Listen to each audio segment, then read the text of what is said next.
Either way, New Year's Eve, about Eve, huh? What's everything about Eve? Everything to do with this world is Eve, Eve, Eve, Eve, Eve. What Eve done, right? To make our fall. So that's what we're talking about here. I'm gonna go through some information today, and this is kind of for the advanced. This is advanced information. What I'm gonna go through today.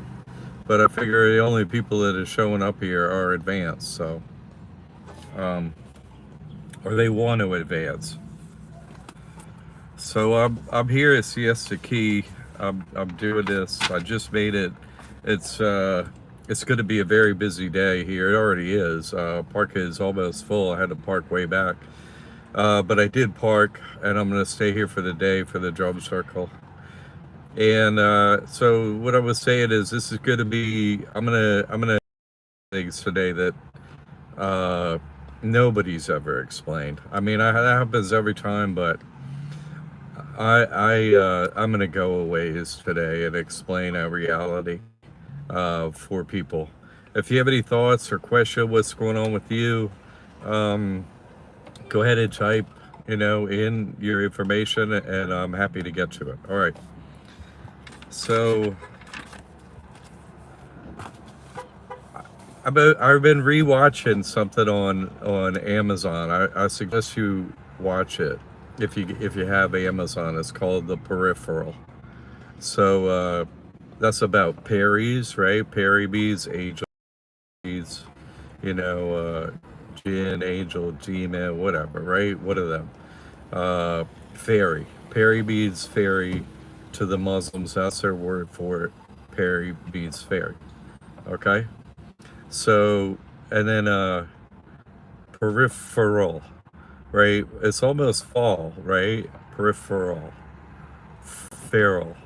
Peripheral is PERI, right? Perry. So and then PHERAL. Feral. Feral, right? What does feral mean? Let's go through that. Feral.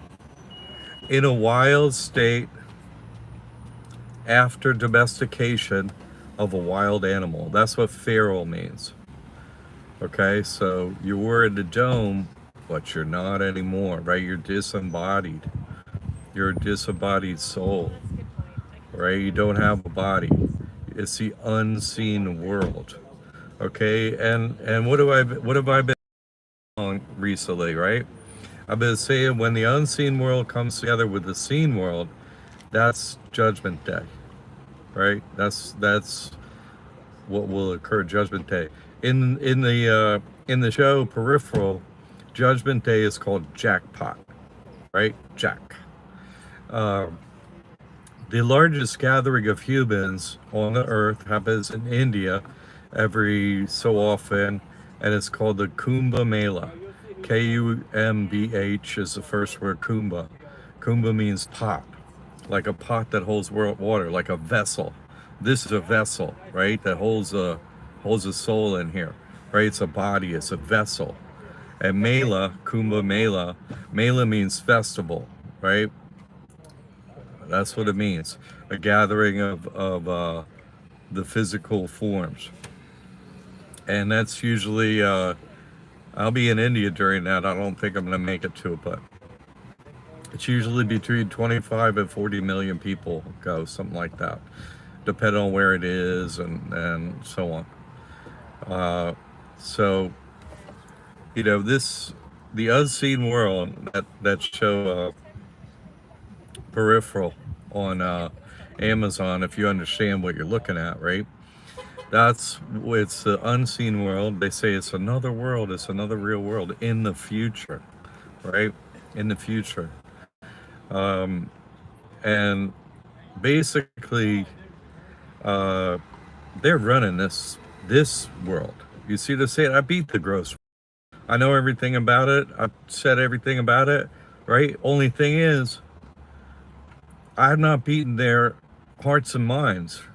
You know what I'm saying? No one cares. No one cares that I've uncovered every single bit of truth here in the gross world.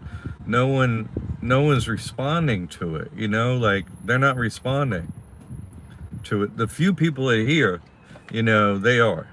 But, I've been doing this over a decade, okay? And I've been releasing the truth with proof for well over a decade now, beating the. How did I start over 10 years ago? My tagline was, I guarantee to beat a bank or government. Who does that and is alive, right? I guarantee to beat any bank or government for any donation amount. Come on. Come on. I've been going ever since. I can't be killed, right? So I got proof of that. Everything I said up to this point, I got proof of. Everything.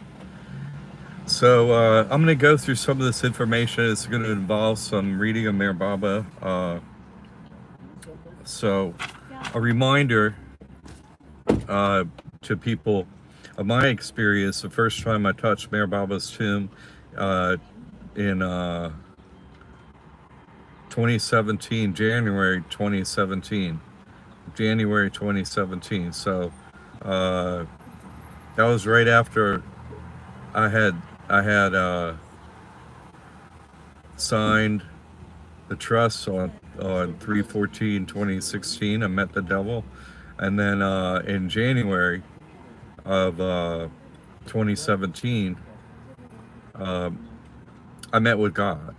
Right? What was that experience? So I want to go through it again because it relates to everything I'm going to go over today. Okay. First thing that happened was I lost sight of this world. Well, the first thing that happened was I'm in the gross body and I'm touching his tomb. I'm in what he calls samadhi. I touch his tomb. I sign my name right in the marble, right at the foot of his tomb there. And I stand up and there's like 50 people there. At least, I don't know exactly, but there's at least 50 people there. It's in the morning, in the early part of the day, at 7 a.m. And I turn around, and there's this older Muslim guy standing there with a gold tooth. And he's wearing the typical, very, what the Muslims quite often, almost always wear over there, a white hat, and then white top, white bottom, like pajamas, sort of, they even call it. But long sleeve and long pants, white, all white. He's wearing all white. He's an Indian dude with a gold tooth. And he's standing right in front of me, and I say, and he's the one who hands out prasad. There's some food there, like little sweets or nuts or something like that, very little bit, and they hand out a little bit of prasad, right? That's what they do. I didn't get to that, but right when I stood up and turned around, I took like one step, and then out of my mouth comes, Mayor Baba is God. I heard myself saying it, but that's what come out of my mouth, and then I can't see that, and then I fall towards that guy, the Muslim guy who like hugs me or whatever, and then at that point I lose consciousness, like right as I'm falling towards him, basically. And later I wake up in what they call the caretaker's room, which is Mir Baba has a bedroom, not right next to the tomb, but not right there, but in the small compound. If you're facing the tomb entrance to the right, it's not that little, place right next to it, but it's behind the little wall there where the caretakers who currently caretake the tomb and stuff like that, those who live there, there's a living quarters, and then opposite there's like a bathroom, and then there's a little space, and then there's a separate building, and then there's a caretaker's room, it's called. It has a bed in it, and then there's Baba's bedroom is next to it. And so later I wake up in that room by myself, lying down on a bed with like they have in the center there, It has like a metal frame around it, and it's made of metal, very thin mattress, and that frame is for holding the what do they call it, the mosquito fabric, that you wear at night, so the mosquitoes don't bite you. And so I woke up in that bed. Now between then, what happened was I lose sight of this world and I'm in the unseen world. Okay, I'm walking down to the tomb. I'm saying over and over in my head, or what's happening over and over in my head, right? Is me saying, make me the tip of your spear, make me the tip of your spear, make me the tip of your spear. That's what I'm saying as I walked out to God's. And so I had traveled for over 48 hours at that point to be there. They stolen my truck out of my driveway, so I had to take a bus. I had to get a cab to the wrong bus, which I took anyway. They stole my truck, took a cab, took me to the wrong bus stop. So then I had to pay for another bus. I had less than $100 in my bank account when I left, too, by the way, to go to India for what turned out to be 2 weeks. So I get taken to bus. I have to take it for 8 hours across Florida because my ticket's to Fort Lauderdale. I was going to drive the truck and then leave it in long-term parking and or whatever, and then just get back in the truck. I figure, hey, it's safe there, can't get repoed there. I was doing, took that Toyota Tundra. I'm like, watch me beat them. And so I was chained to the tree in front of the mobile home I'm in now, and they clipped the night before I'm leaving. Okay, they cut that chain and took that truck, and so took me to the wrong bus, and which then I got an 8-hour bus across Florida, and I was like, man, I don't know if I'm gonna make my plane, but it looked like I was gonna make my plane. It was gonna be close, and so I'm taking that bus to Fort Lauderdale, and I'm flying Emirates out, and uh, get to it was like a Amtrak connector bus because they don't have a train that goes across Florida. They just have a train that comes down from the north and separates. One goes towards Tampa, one goes towards Miami. So there's no connection across the bottom of Florida. So you take a bus. So it was, I took that to the Greyhound station for Fort Lauderdale. Basically, that's what I was like. Oh, I didn't know much about the trains then or whatever, that there was no connector. So I get on this bus. It takes me to this, Greyhound depot, which was also the train depot for Fort Lauderdale right there. So I get out of that bus, and I'm like, man, I got so little time to get to the airport. All right, Jay. I have so little time to get to the airport, right? And I'm like, I just grabbed my bag. I rushed over. There's some cabs there, and they're in line. And I was like, dude, I got it. Take me to the airport. The first cabbie looks at me and goes, can't take you to the airport. I'm like, what, dude? I just walked by him. I'm like, I go to the next guy. Dude, I have to go to the airport now, right now. I have to go to the airport right now, right now. He looks at me. He's like, you're not going to the airport. I was like, dude, I have to get to the airport right now. He said, you're not going to the airport. I was like, what are you talking about? He said, go back inside and watch the TV, watch the news. I was like, what are you talking? I have to go to the airport. He said, no one's going to the airport. You're not going to the airport. No one's going to the airport. I was like, what? He said, go in and watch the news. I was like, what? I go in and watch the news, and there's a fake shooting, at the Fort Lauderdale airport, and they closed it. The day I'm supposed to fly out, they do a fake shooting at Fort Lauderdale airport, and I was just like, they stole my truck. Dad took me to the wrong bus stop. I'm here, and now they close the airport. I just couldn't believe it, I was like, what? this is all impossible, you know? And I am so worn out by that. I haven't even gotten on a plane or nothing, you know, by all this going on. And I was like, man. And so I was kind of, I didn't have enough for a hotel room in the area. I was like, oh, maybe I should stay somewhere. I didn't have enough money to stay anywhere. I just didn't. Um, and so Dee Dee was curious how I was doing on my travels, and she was on Facebook Messenger. I was still on Facebook then. And I was like, well, this happened. She was like, what?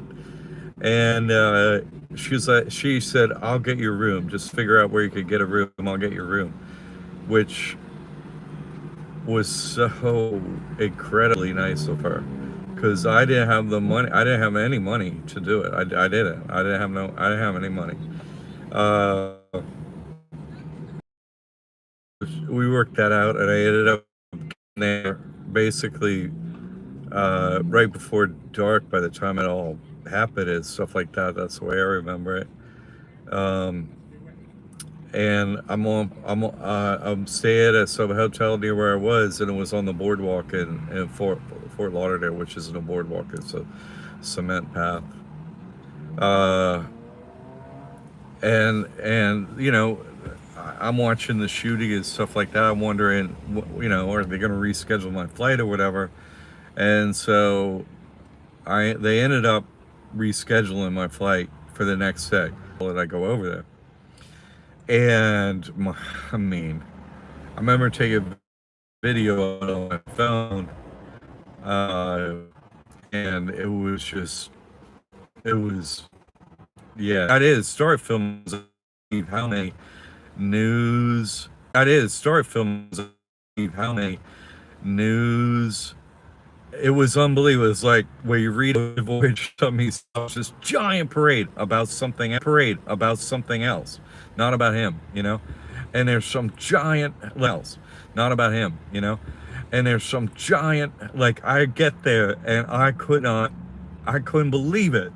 This place was inundated, you know what I mean? I grew up in DC. I have never seen so much news.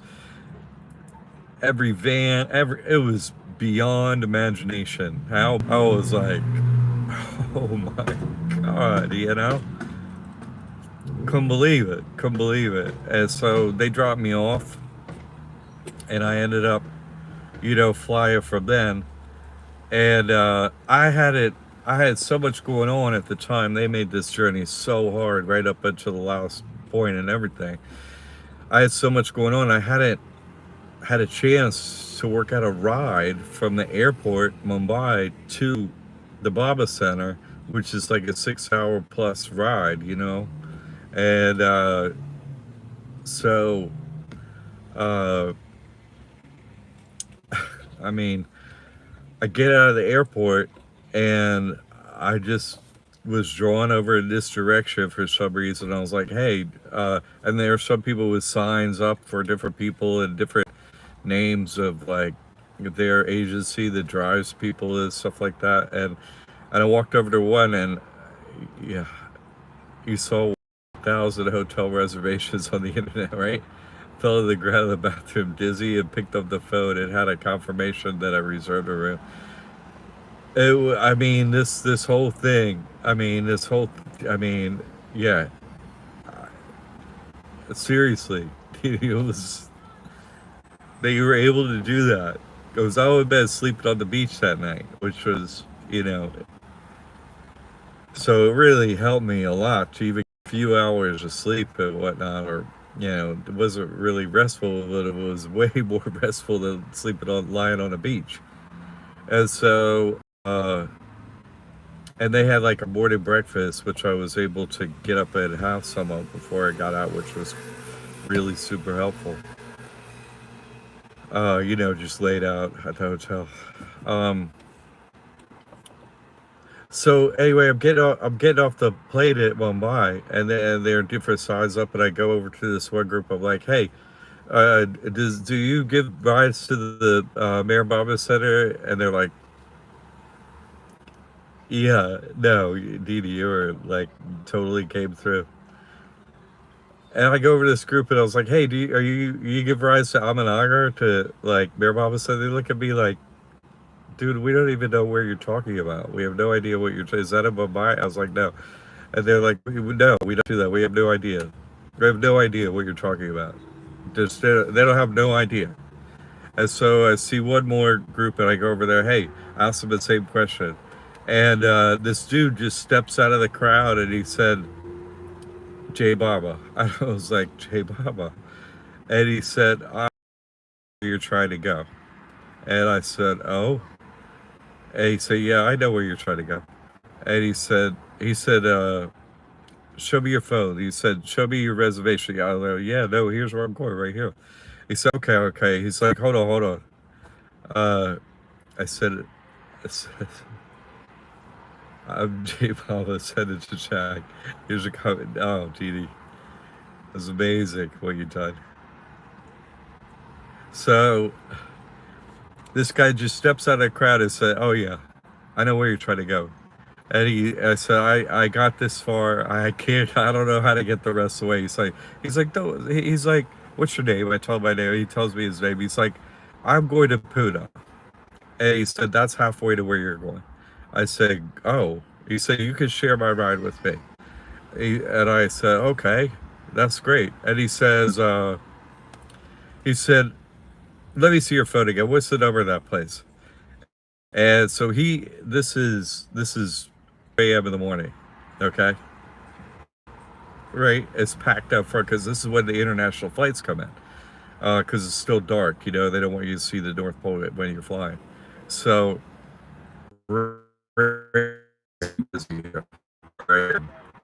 every parking slot.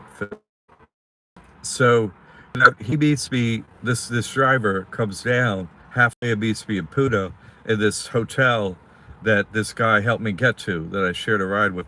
And I get out of the hotel. I get out of the car. I go into the hotel lobby. Right, giant painting of Mirababa in this lobby of this hotel in Puno. I don't even I don't even know where I am. Nothing. Beautiful place, Puno. At night. I was only there for a brief time at night. And so I'm there like 20 minutes or something like that. Maybe half hour, I don't remember. I apologize for this. But I'm a sticky, hey, God help. I need to tell these people this information today because I'm gonna go far. So because I'm gonna go far. So really chill or nothing, but it wasn't that far from it. And he's like, "You can stay here in this place." He's like, "I know the guy, and you can stay here until Artie." I was like, "Okay," and he's like, then 7 a.m. Oh, okay. Thanks, Aditi, but I've been traveling. At the point I get there, I've been going for like 48 hours with that short break at Fort Lauderdale, like you know, a break of there's a shooting and everything's messed up. That wasn't much of a break, but it was a break. And so I go down to the tomb, and that's when that's what I'm talking about. This happened. You see what I'm saying? And so I walk out for the tomb. I sign my name right at the bottom of the tomb in the marble. Just no pen or nothing, but I sign it with my finger.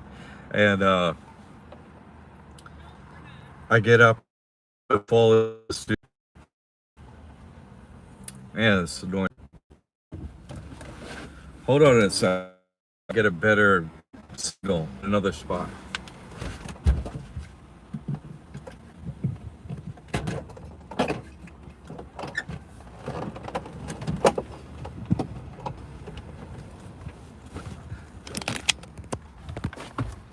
Sorry. Maybe I could do it here. Maybe it'll give me something better if I stand up here. I don't know. So, yeah, that's right. Because I'm going to wreck it. I'm going to wreck this place. I'm going to. Good. Okay, okay. I'm standing now. Uh, Better. Okay, sorry. Sorry for this. This has people here connected. So much everything. So crazy, crazy.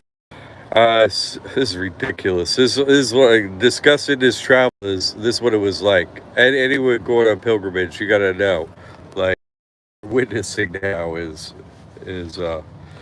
yeah. Thank you. Jesus Christ. Let's we need, I need help. Uh, so so I go into the unseen world, right? And I don't have no body, but it's like as Mayor Mama said, you're in the astral plane, and you have an astral body, which the same as your body. But it's not physical, but you experience that reality as if you are in the same physical body that you're in here. Like that's what you experience it as. Okay, so I'm over there, and I experienced myself as standing. Thank you for praying, Alan. It's working now. Uh, Anyone else, hey, if you could pray in the name of Jesus Christ as we do this, maybe I can get this information to you. So keep praying, and maybe, God will allow this connection. Okay. So first thing I see is this white light, sort of a outline of a being. Not like a human being, like a sort of like a just a rough sort of figure out of light, like standing there.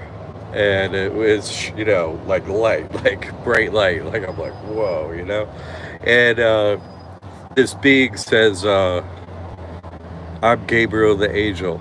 And I was like, oh, I've heard that name, but what come to me is I never researched this individual or nothing. I didn't really know who this was, and so I was like, whoa. And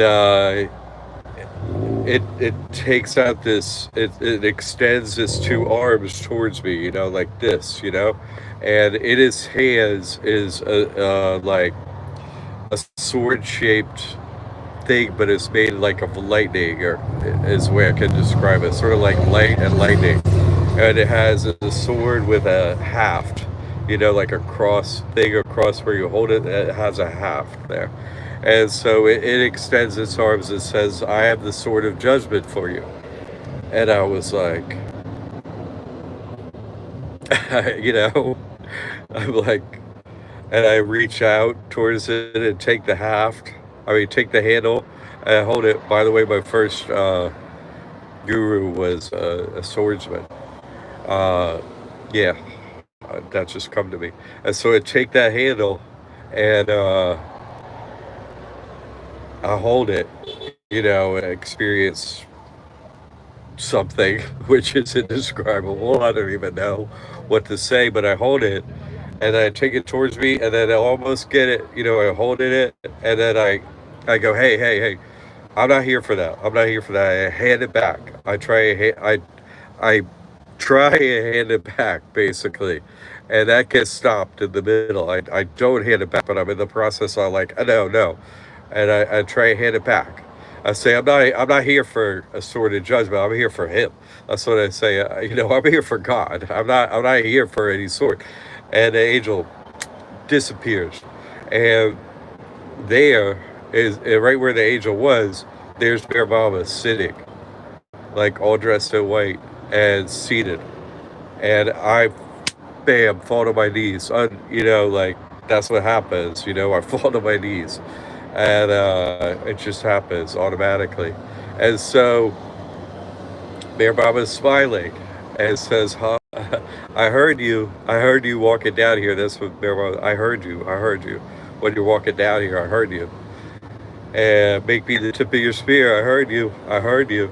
And he said, I'm gonna do that." And so Bear Mama reaches to his side and pulls out a spear. And I'm kneeling there. And so let me do that for you. He said, your heart is broken. He said, I have to fix that. Your heart is broken. I have to fix that. And he takes that sword and shoves it right through the center of my chest and out the back, you know. And I was like, choke, death, 100% marijuana kills me. Wham! Right through the heart, spear out my back, and said, let me take that. And then pulls it back the other way and pulls out my heart out of my chest, and said, I'm going to fix that. And then off to the side of Maribama, like I'm looking straight at Maribama, sort of a hair to the right now, and off to my left, and Maribama says, as he's doing it, I'm infinity. I'm infinity. And then off to my left, Jesus Christ appears, who says, I'm infinity times infinity. 64, right? I didn't figure out that till later. And so uh, Jesus Christ goes like this, takes out his heart, exactly like it's always imaged, like a heart with thorns, and sticks it in my chest. I'm like, what? You know? And sometime during this, like right after that, I sort of look around, like I can see through my eyes halfway, not completely, like halfway, and I'm lying in that bed, like in the caretaker bed, right next to the tube, and it has these posts on it and stuff for hanging the mosquito netting and stuff. So I'm sitting lying in this bed, and there's like at least half a dozen people are standing around me. At least half a dozen people are standing around me at that point. And I blank out again, like I'm not there. And it was just for like a second or two. I'm like, what is going on? And now I'm back in the unseen world again. And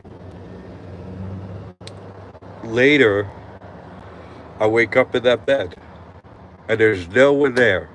There's no one there. There's no one there. There's no one there. And I like get up out of the bed. I'm like, what just happened to me?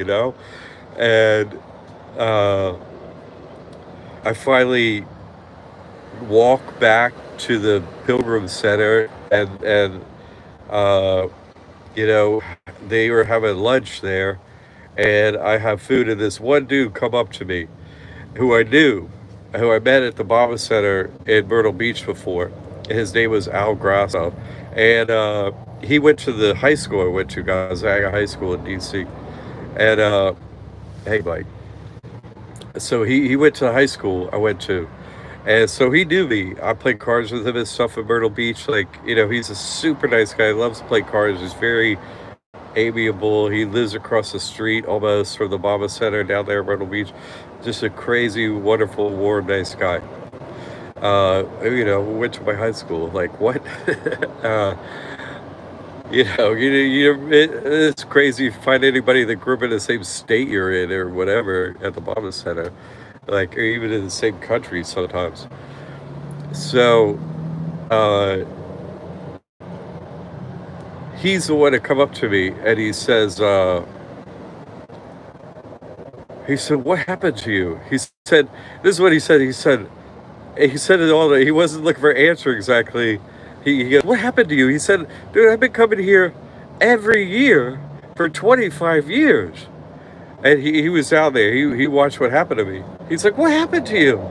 And I was like, I was still coming back, from it. And I was like eating. I was like, dude, I could tell you what happened, but like this, I don't remember exactly what I said to him, like, but he didn't want to hear exactly. He just wanted to tell me. He was kind of pissed at me, and I guess that was the hive mind, was sort of like pissed at me. Basically, they were angry at me, because I had never been there before, ever in my life. I got told by my guru to go there. I was like, what should I do? Because I was telling what was going on in my life and stuff. I was like, dude, I have nothing. I have zero. I have no money.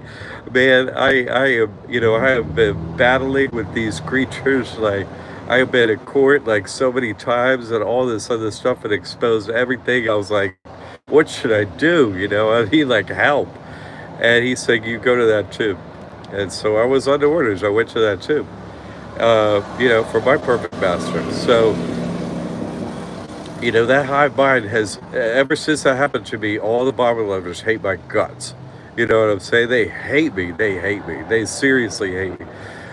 They really do.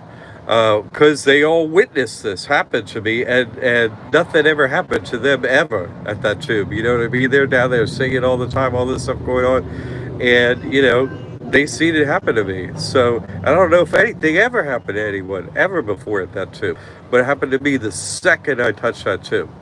You see? So how does this relate? This story is going to relate to what I'm going to bring up in what I'm up to now, what's going on in this world, and what's happening. Okay, I'm gonna go through a few more things, but I wanted to go through that. Let me get my notes here. Sorry. Uh, oh, Mike, I was talking about the peripheral, right?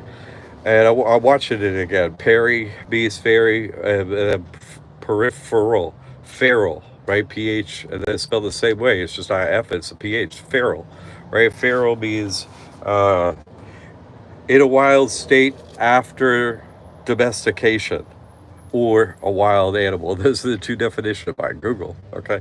So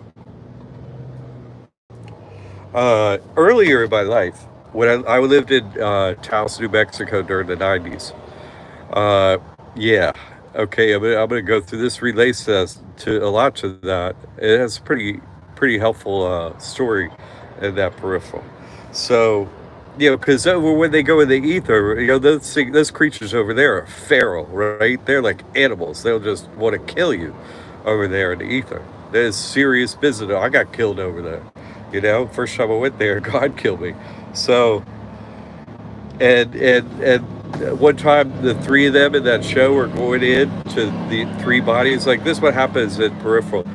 You like put on this headset and you don't see this world, and then you go into a body in this other world basically, and the body is different over there. It can't be killed and stuff like that. It has attributes and the whole world. Like you could beat it over there. Like you could beat anyone over there if you know what's up.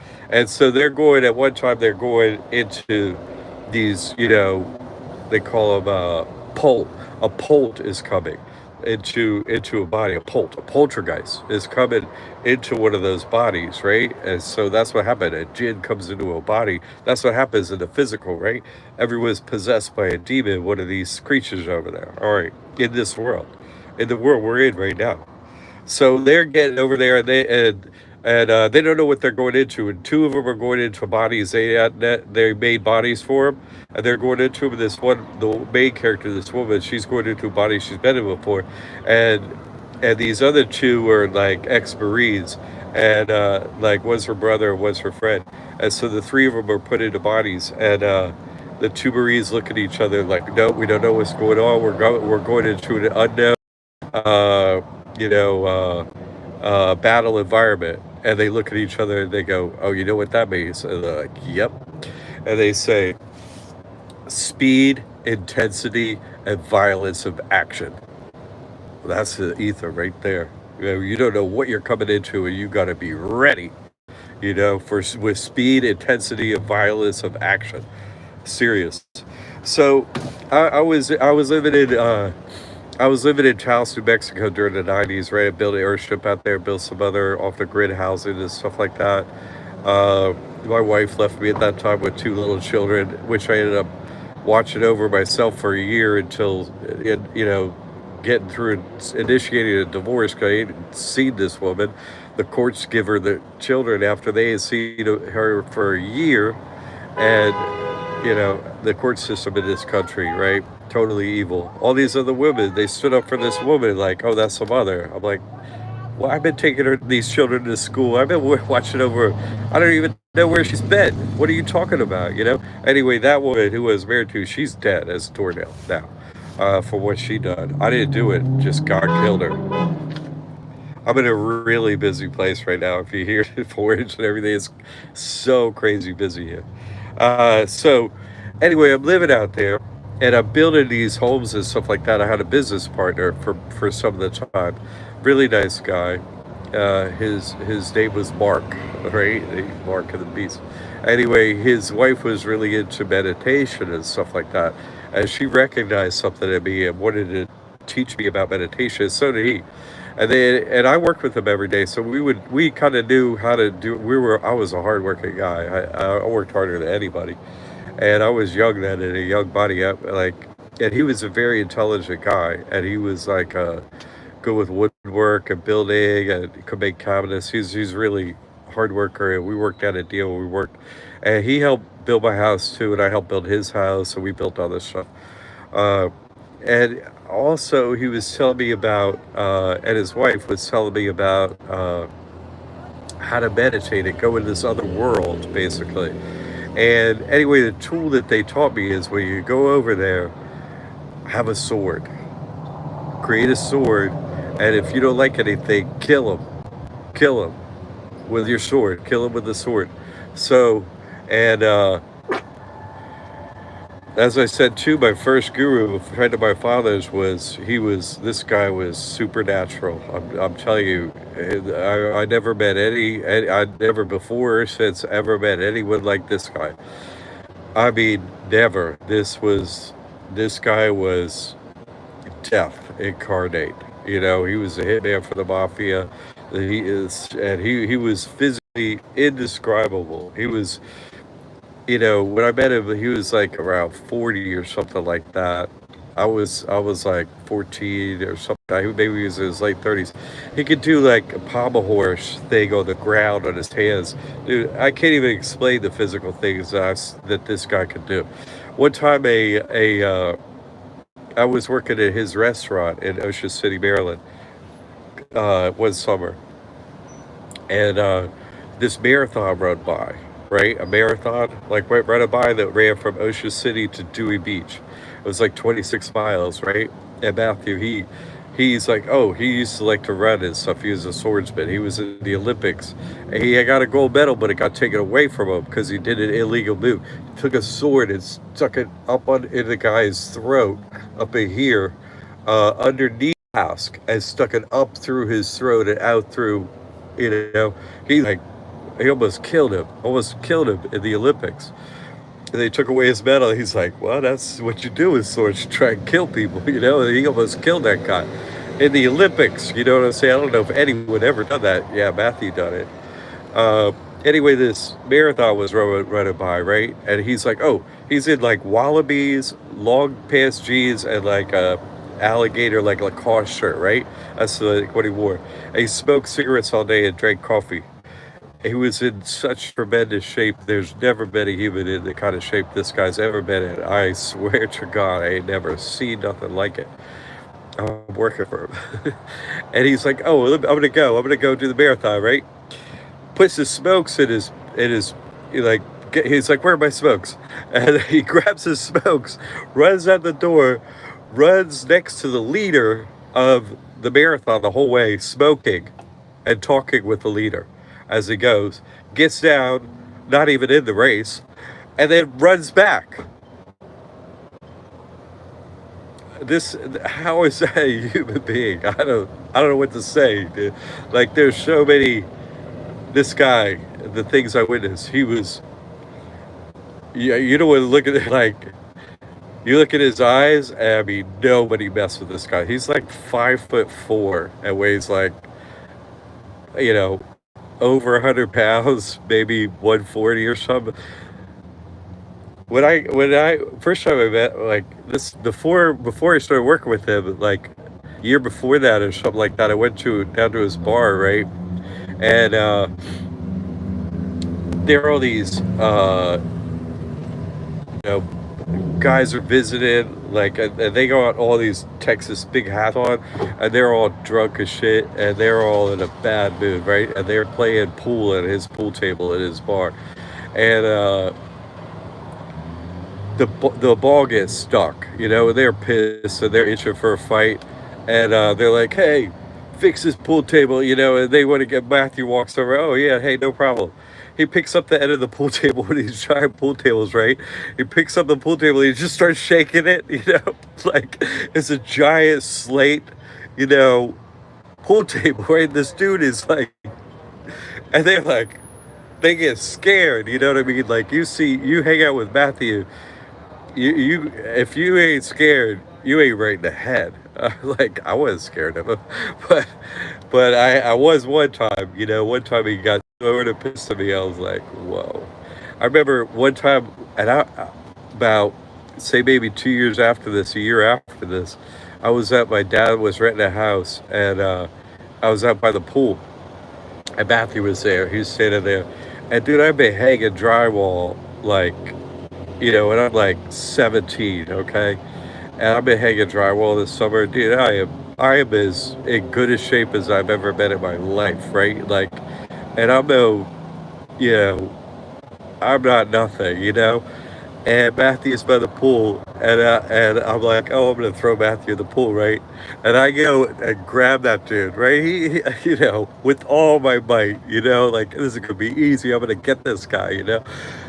And I grab him and I go to throw him in the pool, and I'm trying my hardest, I outweigh this guy, easy 50 pounds, and he don't move the slightest, tiniest amount. He doesn't move at all. He didn't even see me coming. He doesn't move at all. Not even all. He starts laughing at me, actually. I was like, and so my dad's sitting there too, who watched me sneak up on him to do this. And he starts laughing like I'm going to get Matthew. Hey, no way, no way, no way. This dude was, you know, Hey, yeah, what a guru. I was like, I can't be anything like this guy. I can't be nothing like this guy. Anyway, so he was a sword fighter. And at 14, he was in the Korean War, he said. I have photos of it. And man, this dude was scary. He would they would machine gun the Chinese, he said, as they would come at him. And so he's 14 years old. He would go out at night by himself and kill the Chinese. That's what he told me. And they would come down, like up the hill at machine guns, and there were so many Chinese. He said they like their guns would overheat, and they'd be worried they would be overtaken. So what does Matthew do? He cuts off a bunch of the heads of all these bodies, right? And he said, cut off all the heads, and he cuts off all the heads of Chinese bodies, and he puts them in blankets, right? And they get them. And they next time the wave comes up, they roll down all the heads out of them that Matthew's cut off at 14 years old, okay? I'm telling you, this was my first guru. This dude was, I mean, he's a sword fighter, right? He went to Jamaica once with my father, right? And this could be a long video. I'm sorry, but I'm gonna bring you some information through this. I'm not kidding.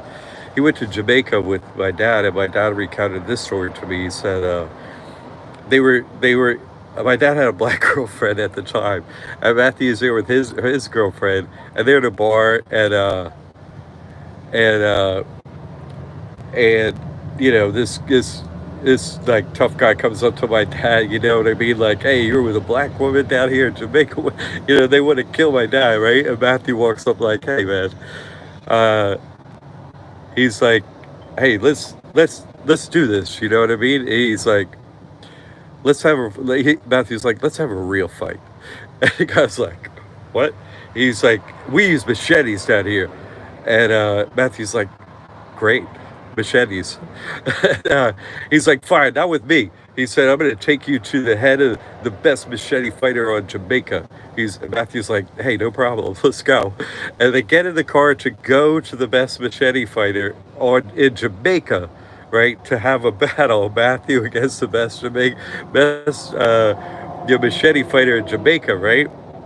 And this is what happens. My dad said they go there, and a guy who's the best machete fighter in Jamaica, okay, this is like in the 70s, for real, okay?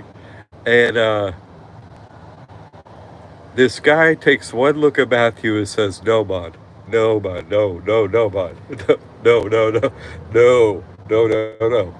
Matthew's like, oh, shucks, like, that's Matthew. I watched Matthew. We went to visit this island once, off the coast of South Carolina, off the coast of Charleston, called Dewees Island, Dewees, and it was owned by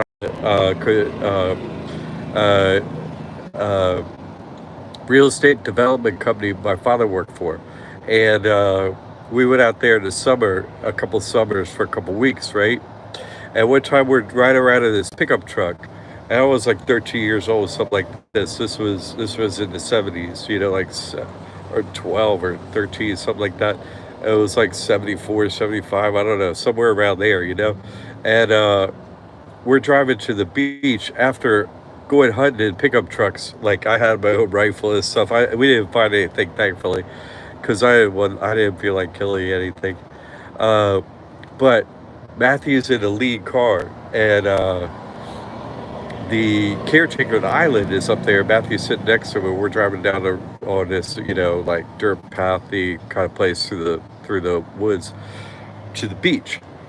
And this, like wild hog, this wild boar, right, is right in front of the road. And that's what Matthew's been hunting. He bought all this armament and shit, all these weapons. Like he had a shotgun pistol. He had some crazy shit that I saw there. Anyway, so Matthew says to the caretaker, "Hey, do you have any weapons in the car?" And the guy's like, "No." He said, "No, any weapons of any kind." He said, "I have a blunt, old, rusty uh, machete under the seat." He says, "Not even sharpened." Matthew said, "Give it to me." And I proceeded to witness this happen. Uh, Matthew gets out of that uh, truck, right, with this machete, and this wild boar takes a look at him and takes a charge at him, right? And Matthew steps aside, whap, hits him right on the back of the neck, right to chop his head off, right? This thing's so rusty. And this, hits him right in the right spot. It don't kill him or nothing like that. Matthew ends up fighting this thing and chasing it through the woods.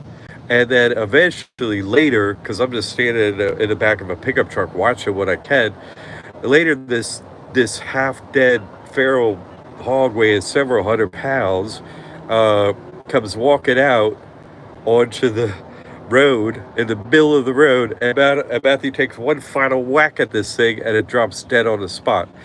And he's had to hit it so many times.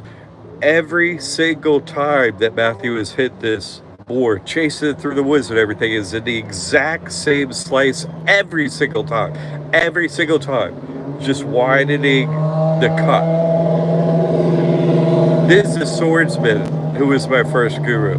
Okay? I mean, there's no words to describe this guy. Ain't no words. You talk about I don't know, perfect master or something. This is a scary.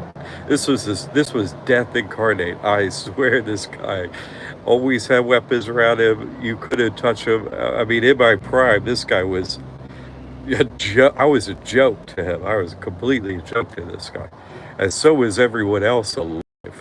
Everyone feared this guy. The stories my dad would tell about going out with this guy is just, I could just go on forever. But I'm telling you this because, I get the sword of judgment. You see what I'm saying? That's what I get when I go to Mayor Baba's too. And I've learned this sword stuff. So let me go through a little bit more here, because this is all leading to a purpose, okay? I told you we're going to go through some stuff this time. So I'm not having I'm getting to the point where I don't have no attraction to this world. I've revealed everything in the gross world, haven't I? And I've revealed, hey, the mental realm through the subtle realm, and that's what runs this world, right? And now I'm like, I got to beat him in the ether. That's what I've been saying, right? Okay. So there's a section here in Mir Baba Discourses, okay? It's on page 68, and it's a section of violence and nonviolence, okay? And it is generally, Mir Baba saying, there's certain circumstances where violence is, spiritually okay. And he lays out several of them, and this is one of them.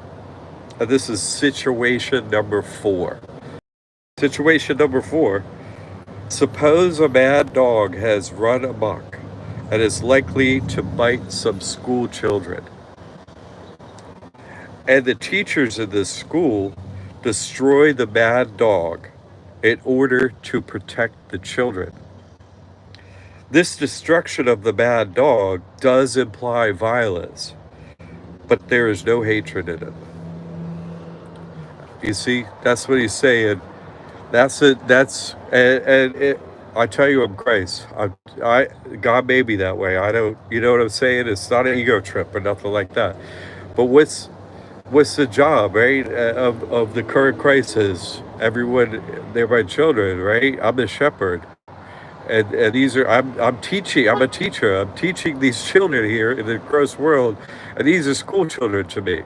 You see, and so what? That's actually my job. You see what I'm saying? That's situation number 4, right there. And so situation number 4 relates to.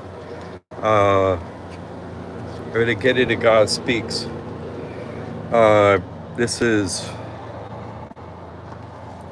in the back of God Speaks. There's a supplement. Okay, and this is in the supplement. This is section number 15. Okay, and this is about the 5 spheres described by Mayor Obama. The 5 spheres. In other words, usually we're just talking about 3, right? The gross world, subtle world, and the mental world, right? But Mayor Obama says 5. You see, 5. And what have I been saying lately? There's 5 worlds, right? And when they come together, that's the end. That's Judgment Day. Is it coming together? I'm the one that makes them come together. So in this one, and this was actually a really hard thing for me to understand. This description in the back of this book in the supplement, but now I understand it. So after the third world, there's a composite world. I'm going to read this section. I'm going to go on for a little bit today. I'm going to read that section to you. After I go through a few notes here, I'm going to read that and really go into it. Okay, but you know, so there's this movie called Billy Jack.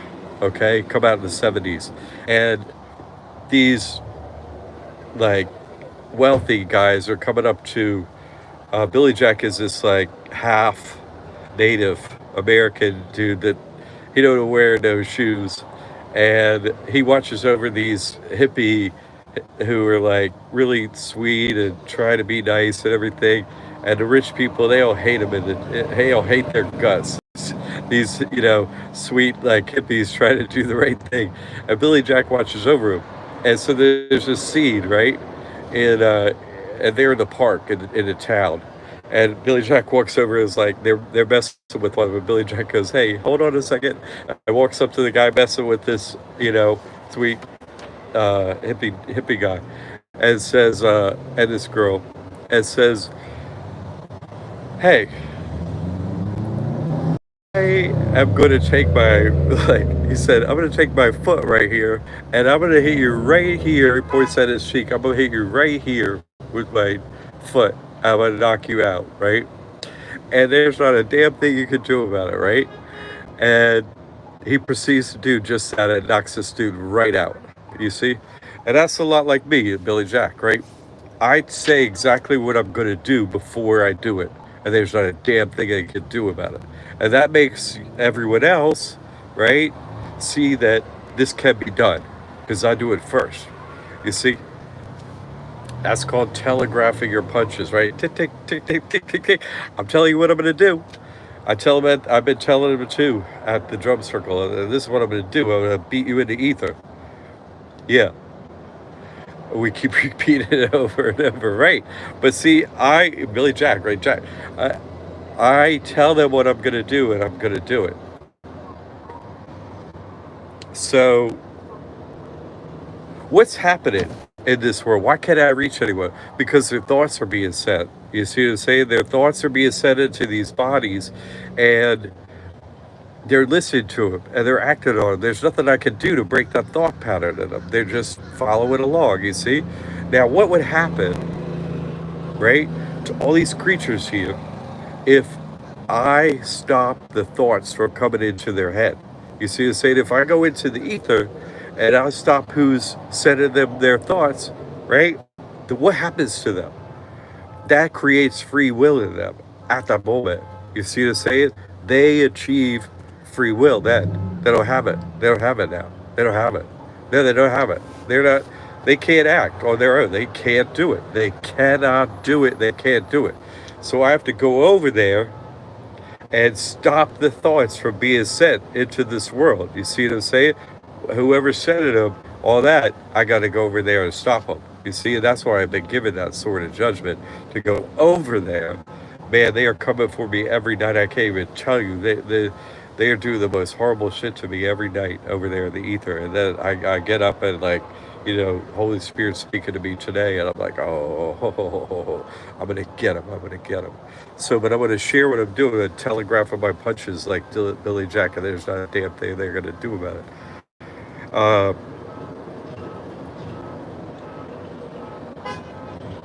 so, I met with God over there, right? Their Mama and Jesus Christ. They're in the unseen world. You can't see them physically here. They're there. You see, they're in the unseen realm. Well, which one? You see, they're in the real sphere. I went to the real sphere. I went to the end. Yeah, they're evil, but they're achieving their evil in this world the way they do in that show, The Peripheral.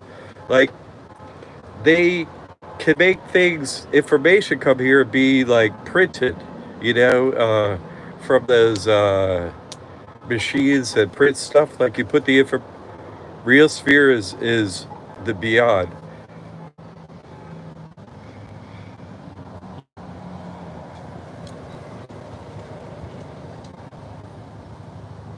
Oh, that's a good question, buddy.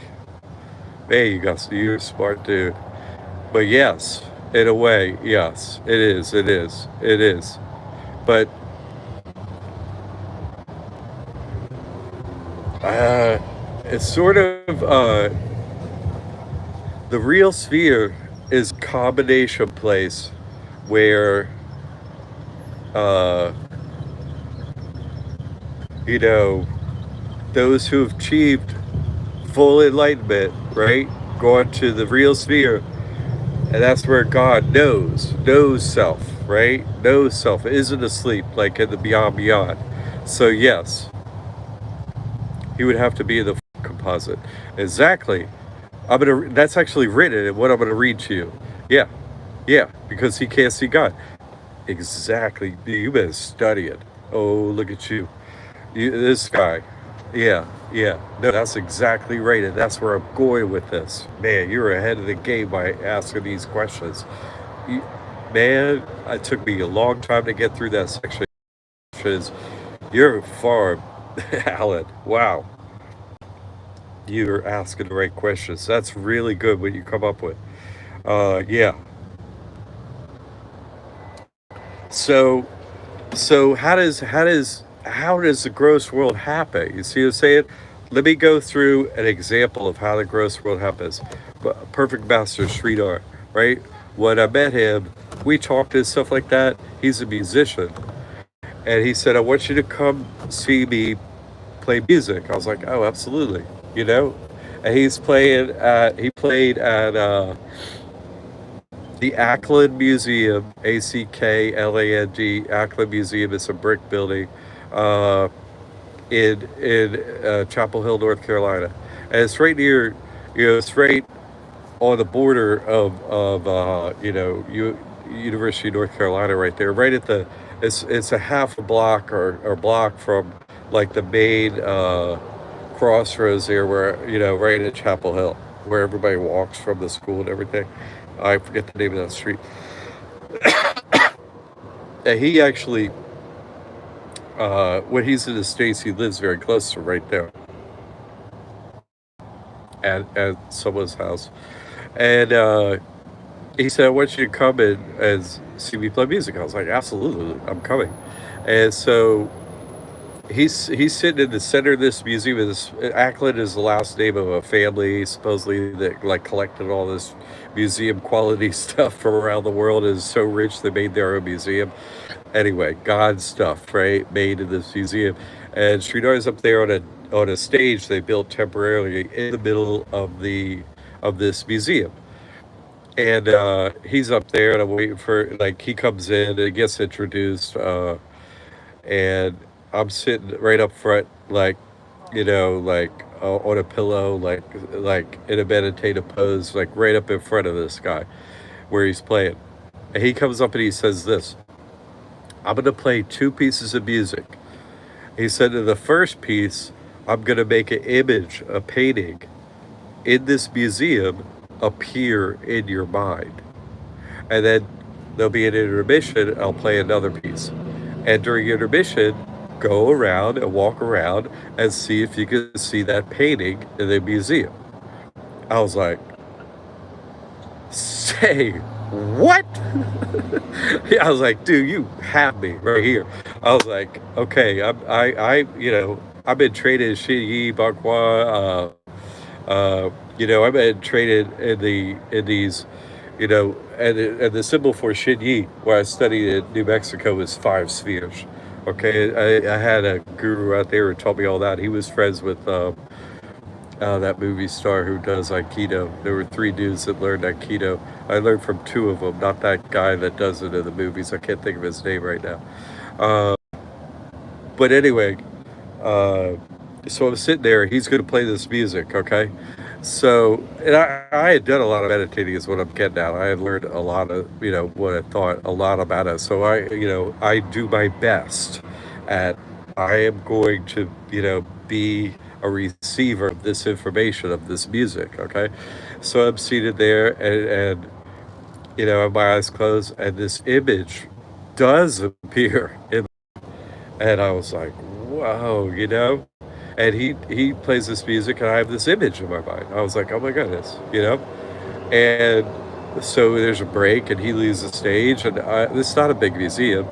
And I'm walking around the museum, and from a distance, I was like, there it is. And I walk up to this painting, and it was like red and on one side and like dark on the other, and I was like, "That's it." And I walk up to it. I look in the corner of the name of the painting is right there, and it says John. I was like, "What the fuck?" John the Baptist. I was like, "What?" And I look at the painting, and it is sublime. It's just a river, like a creek or whatever, and John the Baptist is has his hands and is holding Jesus Christ and is tipping him in the water. That's what he's doing. At that's the image of this painting, and it said John the Baptist baptizing Christ, and that's what the image. And I just stood there like I couldn't believe this dude played. I was like, this is the moment this dude became a guru. I was like, this is Jesus Christ. This guy maybe how could this not be the guy I'm supposed to learn from? You see what I'm saying? This is my guru right now. I was like, this is the guy. I listened to him ever since. Years went by after that experience. Maybe that was like in 98, maybe something like that. 98, 99, somewhere in there. 98, 99, somewhere in there. And at least 20 years went by. I remember a couple of years ago, I was like, wait a second. Because I was like, does this painting exist still there at the museum? I was like, because I was like, going to be in North Carolina. I was like, man, I want to see that painting again. And I started Google search and Google search and Google search and Google search. Man, this painting doesn't exist. It doesn't exist. It doesn't exist. This was, a giant painting, old master, whatever, like absolutely perfect John the Baptist bathing Christ, baptizing Christ. Like, if there's a painting that would have been, in Google's base of knowledge, this was the painting. Like, it was just utter perfection. Uh, could never find that painting. That painting don't exist. Why am I bringing this up? Because what happens is, and you'll see this in the movie Peripheral, like stuff just appears out of nothing over there. Like where you're in the dream world, stuff just appears out of nothing. But the thing is, The way this place is created, this place, this gross world comes from the mental through the subtle, and then it happens here in the gross world. You see magicians pulling stuff out of the ether, like physical things. You know what I'm saying? Rabbit out of a hat, stuff like that. The things that are in this gross world come from over there. I've seen it happen. You know, they come and go from over there. They appear here. You know, they do. Uh, and that painting appeared and then it disappeared. It doesn't exist, but it sure absolutely happened to me. I was there. I stood right in front of that thing and saw it. You know, so that's the way this gross world is happening. So I'm trying to beat the gross world here, the gross world, with a sort of judgment that's from the unseen world. That's why I'm not getting the traction I need. You see what I'm saying? I have to go beat the unseen world, and that'll cause this world to change. You see what I'm saying? When that world gets beaten, this world gets beaten. Then jackpot. You see what I'm saying? Judgment day. That's the way it happens. You follow me? That's why I brought you through all this, and I'm going to read you some stuff in the back of God's speech that Al was just asking about to show how this all works. So the composite, what does composite mean? Before I'm going to give you a definition of composite before we get in there, okay? I'm going to read it to you. It's not that long, but I'm going to read it to you. Composite is a thing made up of several parts or elements. That's the definition of composite. Or also means classic architecture. Like, yeah, like, oh, I didn't write that down. Like, the three different ionic, iambic, ionic, and penta, something like the columns for the column architecture. Like you see, that relates to the hierarchy over there, the composite of the worlds. That's what it relates to.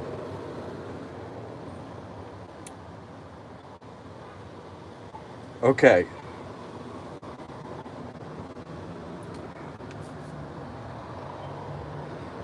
one more episode, and then I'm gonna read you this from Bear Mama, and I'm gonna show you what I'm saying is Bear Mama wrote it all down. What I'm telling you, what I'm explaining to you in plain English through my experiences and so on. I'm gonna read that Bear Mama wrote this all down already. I was I was at the beach one evening uh, after dark, and I had a young disciple that Saleha. Anyway, she was in the water. She had a question for me, and she asked me, you know, what was it like meeting with God? And I was like, I closed my eyes to be able to answer this question, you know, and she's just in the water away from me, and we're just sitting there in the water, and I raise my hands out of the water, I close my eyes, and I picture in my mind that I'm at his tomb. You see what I'm saying? And I put up my hands, like open, like this, and stretch my arms out. And I want to answer a question, because if anyone wants to learn about God, I need to have the answer. So I was like, she's asking about meeting with God. So I put my hands across, I close my eyes, and I picture myself at that tomb. And she lets out like you know, some, like yelp or whatever like, you know, just and then I come back and I open my eyes, and I was like, what? And she's like, between your hands, I was like, what? She's like, there was this lightning between your hands, wait. I said, she's like, what were you doing? I was like, I went to that too, in my mind. And she's like, I can see lightning between your hands. Like, I was like, yeah, I guess that answered your question. So, uh, okay.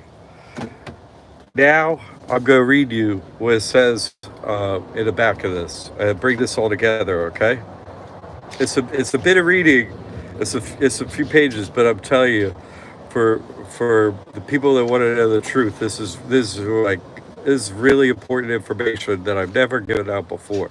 I've never digested this information before. I never have. And given it like this. I never decided to go to war over there in the ether and win that world. Because that's a world that has to be won. You see what I'm saying? To rule this world.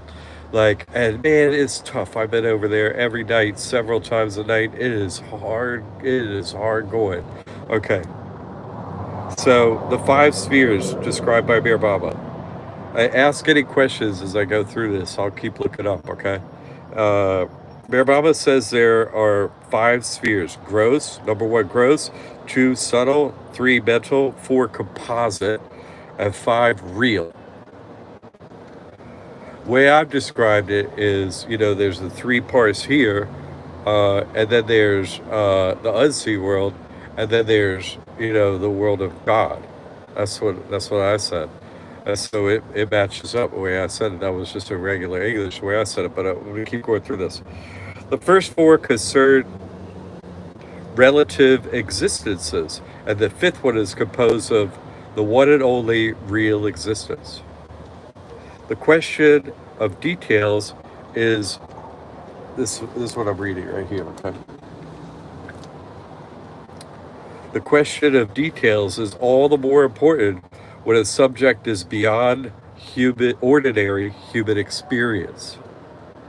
On the one hand, more details confuse one more, and less details explain things less. This gives rise to a variety of terms and expressions for use from different viewpoints and in different contexts. In the absence of underlying experience, descriptions of the same one thing often sound contradictory. But in the light of relative experiences, or the final realization of truth, capital T, the very contradictions prove to be complementary expressions about the same one, capital T, truth. The facts and the fact of facts underlying the 5 spheres will bear this out. As you listen. The gross sphere consists of numberless worlds, suns, moons, stars, and in fact everything material from the crudest to the finest. Some of the worlds in the gross sphere contain minerals and vegetables only. Some others contain countless embodied beings also, and in some there are included human beings. Right? The sun and the moon, heaven and hell. Okay, the point of prime importance in the gross sphere is our world, Earth. Here, amongst all other beings who are conscious in greater or lesser degree of the gross, man with his full consciousness is superior to all other beings of the gross worlds. Then there's an asterisk, and I'll read this footnote. The footnote says, this means also superior spiritually amongst all human beings of the gross sphere. Mir Baba tells us that of the 3 worlds in the gross sphere, which are inhabited by human beings, ours, the earth, is the one where man is highest spiritually. He explains that whereas man on this earth possesses in his personality equal degrees of head and heart, 50% head, 50% heart. Man on the other 2 worlds, 100% head, heaven, and 75% head, that's hell, and 25% heart, respectively. Man, in the course of his reincarnations, is born on any one of the 3 worlds, but must finally take form and reincarnate on this earth to fulfill his divine destiny, which is God realization. In the gross sphere, the earth is the last and nearest stepping stone to the truth, capital T, God, right? Okay, that's the asterisk. So we'll go back to what we're reading here. That was a footnote. But until man here awakens to the subtle his full consciousness remains fully occupied with the gross, even when he reads and thinks of spiritual subjects such as the one discussed here. The second, the subtle sphere, is the sphere of energy, and although it is divided into 7 divisions, it is one world by itself, right? I call it the ether. Okay. Its substance depends upon the mental sphere, but it exists entirely independent of the gross sphere, right? You can't see the subtle realm, your eyes closed. When something appears from there, rabbit out of the hat, right? You don't see the subtle realm, you see something in the gross world happening. Where'd it come from, right? A place you can't see, the subtle realm. Okay. In the parlance of time and space, the domain of the gross sphere, with its infinite space comprising universes of innumerable suns, planets, and worlds, including our Earth, it is but a speck as compared with the subtle sphere. The path of self-realization, the tariqat of the Sufis, and the Adhyatmic Marga of the Vedantas, consisting of 7 plays, mukams or sthans, is the one and only bridge, the path of self-realization, right? Is the one and only bridge between the first sphere of the gross and the 5th, the real sphere. You see, the spiritual path is the connection between the first sphere, the gross world, and the 5th sphere, the real sphere. Okay. The path has its first 3 phases of the subtle, the second sphere. Okay, the subtle sphere, through its energy, its angels, and above all, through man's partial and full subtle consciousness. And then it says human consciousness partly or fully freed from the gross, in the gross. In other words, you're in the dream world, right? You're in a gross body, but you leave it and they come back into the gross body. That's the dream world, or the vision world, or the ether world, or the astral plane, right? That's what it's talking about. While penetrating the gross sphere itself, also penetrates infinite space with its suns, stars, planets, and in fact everything and every being in all the worlds within the gross sphere. The subtle realm rules this gross sphere. That's what I say. Okay. The unlimited diversity and intensity of subtle sights, sounds, feelings, and powers have no parallel in the gross sphere, save energy, which becomes limited within the bounds of the gross, and human consciousness, which is surrounded by gross limitations. Like electricity, you can't see it, but it manifests. You see, you can see that exists here, but that's power, but in a limited quantity, right? Okay. The third, the mental sphere, is the sphere of the spheres. It is absolutely independent of both the subtle and gross spheres, and is independently sustained by capital D divinity, right? God. The mental sphere is the very abode of this all capital mind, right there, hive mind. It's the very abode of mind, individual, collective, and universally. All mind comes from there, right? The mind pervades its own sphere as much as it does throughout the subtle and gross spheres. The sphere of the mind includes everything relating to intellect, intuition, insight, and illumination. Herein are also contained the loftier planes of the path, the 5th and the 6th, right? Now the mental plane. The 4th plane is but a junction between the 3rd plane of the subtle sphere and the 5th plane in the mental sphere, right? That's when miracles happen. In other words, you can make stuff happen in the gross world from the mental realm, right? That's how they do it. And through the subtle comes out the gross world. That's how it happens. That's why the 4th plane is a miracle plane. You see, you can make things manifest here that are miraculous, right? Nevertheless, the mental sphere does not and cannot touch the real sphere. as nothing can touch it save its own capital R reality, conscious of itself as the eternal I am God state of God. That's answers Al's question. I am God, right? Uh, Formless, but still conscious of self. You see, not beyond God, beyond God. He was right on that. That's right. The fourth, the composite sphere, is the most named and the least understood one. It is composed of 21 subspheres, and as such is both a sphere and not a sphere by itself.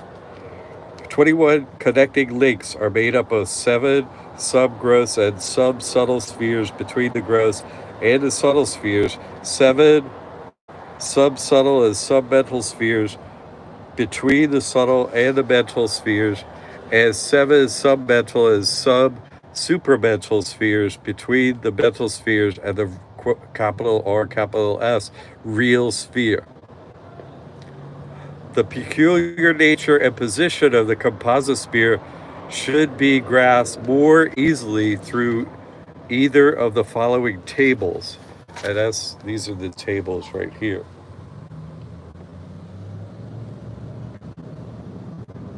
Gross, mental, gross, subtle, mental, and a real. But it's a composite, you see? That's a composite one. Okay.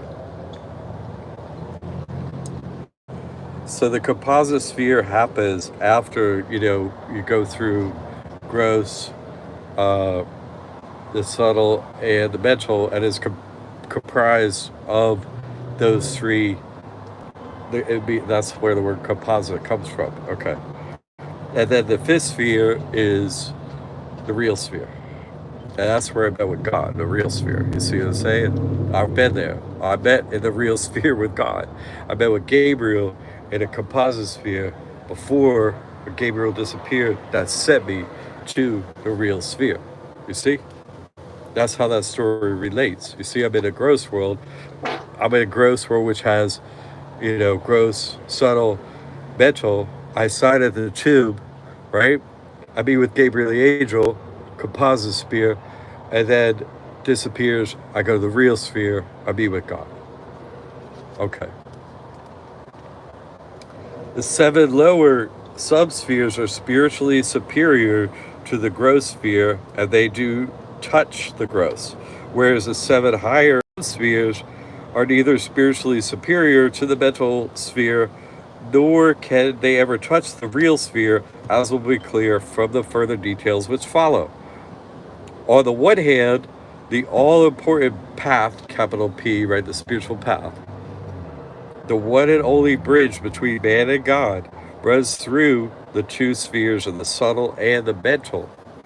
And on the other hand, there are innumerable things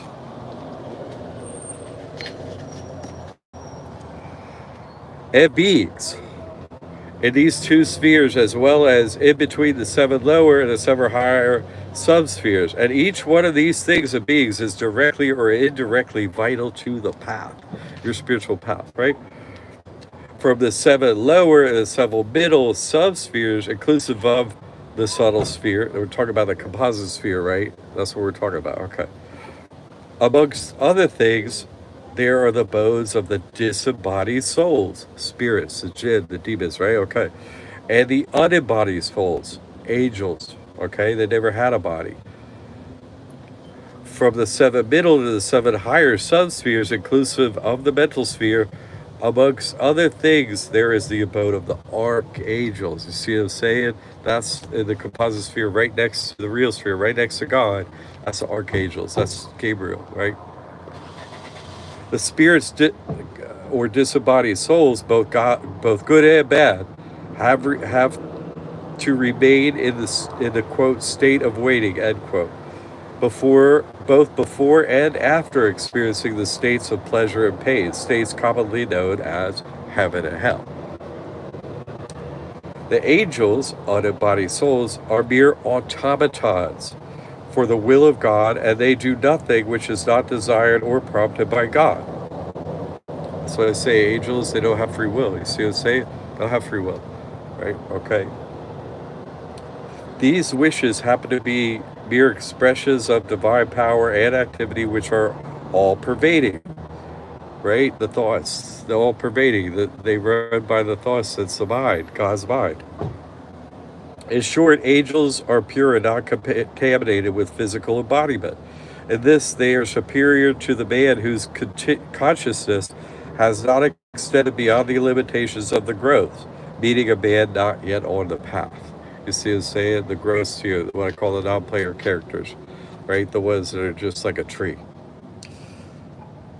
Paradoxically, man, the inferior who has succeeded at being contaminated with physical embodiment, is actually the superior in strength and potentialities latent within him. And stay with me. Experiencing his imperfections, limitations, and weaknesses, he is potentially ripe to realize his real, quote, capital S, strength and capital P, purity, which are far above those of and beyond the reach of even the archangels. Okay? Your angel, then you take body, right? That's superior. You can get back to God. That's right. The archangels are the mediums for the expression of God's principal divine attributes of creating, preserving, and destroying limited life on an unlimited scale. Did you hear that? The storks create life. Come with the stork, right? The archangel. And of communicating unlimited capital K knowledge on a limited scale. Like they picked me. Oh, Gabriel's like, here, you get the, grace of God, the Holy Spirit. Whoever Gabriel truth on a limited scale, you're chosen, your vessel is chosen if it can hear from God directly, the Holy Spirit, on a limited scale, you see?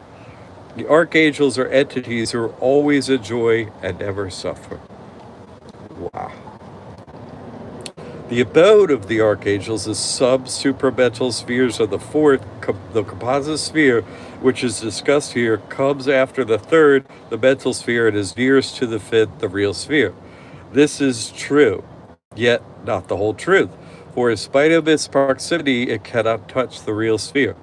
An archangel from the highest sub-supramental sphere can never see God, whereas man in the sixth plane of the third, the mental sphere, can and does see God face to face, everywhere and in everything. The last point of the sub-supramental spheres is what the Sufis call the Sadratul Muntaha, the last limit, beyond which, as is popularly and rightly believed by the Muslims, even the Archangel Gabriel cannot go. That's why Archangel disappeared before he saw God. Can't go there, can't go there. Man has and man shall, because man alone can jump over the last 7 links of the really non-existent relative existences of all the 4 spheres into his really own, the 5th, the real sphere. In short, angels must necessarily cease to be angels and become man. What? That's what I said, right? Before they can reach the reality, all capitals, reality, attainable to man. We're angels. We fell and then we come man. That's a path, what I've been saying, see? And when man ceases to be man and enters the I am God state, he realizes that angels and archangels are in fact his own attributes in one sense or another. I used to play them characters before it became his character. That's the way I say it, see? Finally, the dissolution of the higher 7 subspheres of the 4th, the composite sphere, is a phenomenon called Chibat, or Mahapralaya. And when this takes place, the whole of the non-existence of creation with its spheres and subspheres like recedes in the unmanifested seed form of non-existence and non-existence, only being manifested anew once more in the end at the very next moment of eternity. That's why I say when the ether come together with the gross world, which is my role, that's judgment day. That's what I just said right there. It's going to end and restart. That's how it happens. When I fight my way in the gross sphere, and then I go over and I beat him in the ether through the composite sphere and all that, when I beat that, that's what causes judgment day. That's it. Because I'm bringing the consciousness all the way. You see? Consciousness of the gross world comes through all these places and finally gets back to the gross sphere. Not God brought me to it, but no, throws me back in the body. I fight my way back all the way through every sphere, everywhere, right? And I'm given one sword to do it. What? Okay. That's he just talking about Judgment Day right there. That's it. That's how it happens. You see? I just looks like the video games makes fun of this process. Yeah, right. The fourth, the composite sphere, is commonly included in the first three spheres as follows. The gross sphere plus the fourth, the composite sphere, is the Ana Bhuvan of the Vedantas. It has a name. The subtle sphere is a Prana, and the composite sphere is a Prana Bhuvan of Vedantas. The metal sphere plus the fourth, right? This is me battling it back. The consciousness, this is the extra spiritual path. Oh, I made it to God, but then, throw you back in the body. Now you know you're with God. Now you know you're not separate from God. You gotta fight all the way back. Fight all the way back through every layer of this entire existence, all of it. That's my job, right? That's what that Jordan judgment allows me to do, and with God's help, obviously, obviously. Uh, all right, the we're getting near the end of this. All right, okay, we're getting close. All right, hang with me. We're getting there. The latter, also called the three, including the fourth spheres, collectively the tribhuvan, the triple sphere, and the Sufis call them collectively do alam, two spheres, meaning the gross on the one hand and the subtle and the mental on the other hand. The fifth, the real sphere, is also the seventh plane of the path, the plane of full superconsciousness, which, in simple words, means the full the full human consciousness, fully freed from any vestige or tinge of duality inherent in varying degrees in all of the four spheres of relative existence. It would not be wrong to say that the fifth sphere, the seventh plane, is neither any sphere nor plane, but the reality of God's very selfhood, referred to by humanity as Allah, Paramatma, Almighty God, Yezid, and so on.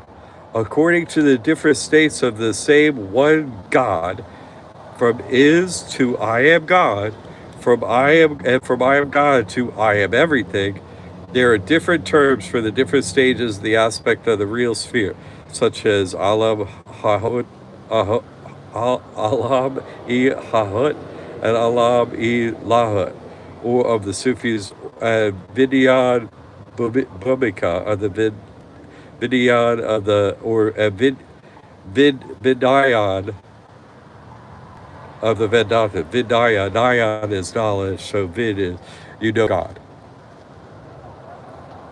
That's it. That's section 15 of the supplement of God Speaks, and I just wanted to decode that and what I'm doing and the reality that I'm living in and what I'm currently working on, before pilgrimage happens to because it's my pilgrimage too. You see what I'm saying? Like, I'm home to my father's home, you know? And I've been rejected from it by all the players in the gross world. But I'm like Billy Jack. I'm right here. I'm coming home to my father's home. What you say you're gonna come against me? My father says what I gotta do, not you. Not you. Not no way here. My father tells me what to do, and I do it, and it happens, and that's how everything happens, because God wills it, and that's how everything happens. It don't matter what they say, do, whatever. It don't matter, right? Because I'm bringing the real sphere to here. The unseen world is going to combine with this world, and what happens? restart, right? That's a recycle. It was going to restart. Anyway, that's the information that I want to bring to you, man. I've been at for a minute, haven't I? Uh, I've been doing the ABCs, right? I've been doing the ABCs of the spiritual path. ABCs. I'm gonna seize this whole place for God, in God's honor, in God's honor, in the honor of God, as working for God, right? Because even though I'm in this physical form, that's the highest we could go. You know, the angels, they got to witness it. Otherwise, they're going to keep being angels, right? They're not going to take a physical form like, hey, you know, this is what it's about. You have to play in the dirt down here, right? You got to play in this hellhole under the dome, and you got to beat it down here, and then you can come home. And when I made them up, when I make these two realms merge, that's when it ends. That's when it ends, right? No, I'm fighting my way back home to my Father, to God. No, go back in the body. Here's the sword of judgment. Now let's see if you can find your way home. What? I've been at this 7 years since I met him. So our Baba banged his head against concrete every single day, or a stone, or the floor, or whatever, for 7 years, smashing his head against it for hours, like trying to, like what? I gotta do what? Come on. Anyway, I felt it was good to tell those stories about, you know, me being involved with Perfect Master, my experiences of how they related in my life, so you could find a relationship of your life and the experiences you've had that got you on a spiritual path that ultimately are going to bring you home to God. You know what I'm saying? And be with God in the unseen world, because that's my only goal. Yeah, I got to get there first, but what's the point of me opening up a pathway so everyone could go see God unless other people are coming behind me to see God? Well, I don't have no purpose for me to get there. I already met with God. You know what I'm saying? Oh, throw me back in the body? I'm not going to do nothing else but fight my way back. I don't care who, what, where, how, nothing. It don't matter. I was with God and I'm going back there. Nobody's going to stop me. No way, no how. Nothing in this world can stop me. Nothing. Exactly. That's what I'm going home to God. You throw me back in the body and say I'm in this, dirt world again. I got there once, I'll get there again. And that's what I see as a composite realm. Like for me, I saw like, oh, I made it through these first three. Oh, there's a gross, there's a subtle, and a mental. Hey, I made it to God. But then there's a composite sphere. I read a whole other description of the back of God Speaks. I was like, what? Then during this process of these 7 years, I'm like, this is the composite world. I got to fight back, to get to God. I have to fight my way back. And basically do it all again. Composite, do it all again. Do it all again. What? We didn't do it again. Like one wasn't enough. What? But yeah, do it again. And I'll help you this time. I'm glad you like it, Chief. And so, that's what I've been doing, is fight my way back. But I would be in the drum circle or whatever, like I mentally pull the sword. I'm like, I swing a sword, when I'm dancing sometimes. I'm like, watch this, you know. Only thing is, I can't see it. And do they see it? Do they know I have it? Yeah, but you know what? I got to use it over in the dream world, or the illusion world, in the unseen world. That's hard, because what, you go into dreams and your memory's wiped again. You're like, you're in there, right? This happens to me several times a night now. I hardly get any rest. uh I'm just over there, they're doing the most horrible, I mean, they are so horrible over there, they really are. They play on your feelings, like, what, oh, do you want family? Do you want this? Do you want that? What do they're playing all these different things, and eventually, I have to get better over there, pull the sword, call his name, Jesus Christ, I need your help, I got your heart, and beat him consistently, beat him over like I do here. Not just beat him once. I've beaten him over there before using the name Jesus Christ. No, I mean every time I'm over there, beat him and have they make him think like I'm Matthew. You know what I'm saying? Everyone's like, no, not that dude. I don't want to fight that dude. Yeah, step it back, get back, or I'll swing this sword and chop your head off. That's it. That's it. So I'm getting better over there, and and I come to explain this to you, and to ask prayers because I do it on my own. There's no reason for me to do this on my own. There's no reason. I already made it to God. I already made it to God. I'm not going back. My consciousness has already come to God. I ain't never leaving.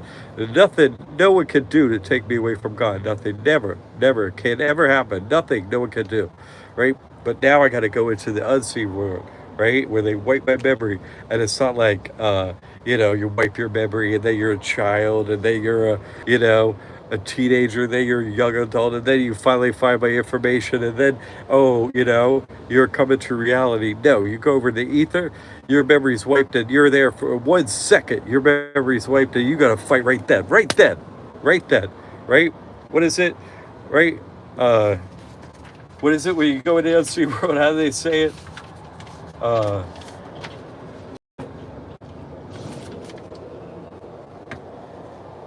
oh, I gotta read this again. Uh,